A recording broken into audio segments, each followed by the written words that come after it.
Good morning, everybody. Attorney General William Barr launching a preemptive strike this morning before the long-awaited public release of Special Counsel Robert Mueller's report. After nearly 2 years of investigation, thousands of subpoenas, hundreds of warrants, and witness interviews, the special counsel confirmed that the Russian government sponsored efforts to illegally interfere with the 2016 presidential election, but did not find that the Trump campaign or other Americans colluded in those efforts. Barr said the report shows Mueller examined 10 episodes of possible obstruction involving the president and ultimately determined they did not amount to a crime. But the report addresses the question of obstruction by saying, quote, if we had confidence after a thorough investigation of the facts that the president clearly did not commit obstruction of justice, we would so state.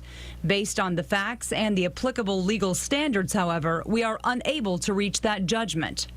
The report outlines President Trump's reaction to learning a special counsel had been appointed to investigate his campaign. Quote, oh my God, this is terrible. This is the end of my presidency. I'm expletive.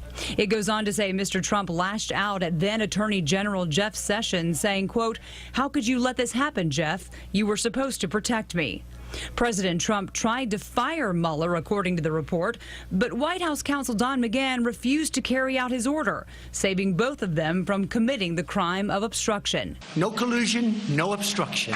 None of the new information seemed to faze the president, who took a victory lap on Twitter, posting this Game of Thrones-style photo with the inscription, Game Over, before slamming the entire investigation at the White House. This should never happen to another president again.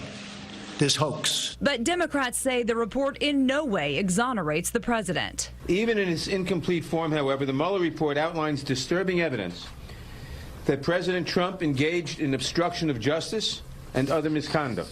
Congressman Jerry Nadler now calling on Barr and Mueller to testify before Congress as soon as possible. The special counsel made clear that he did not exonerate the president, and the responsibility now falls to Congress to hold the president accountable for his actions. Barr is set to testify on May 2nd.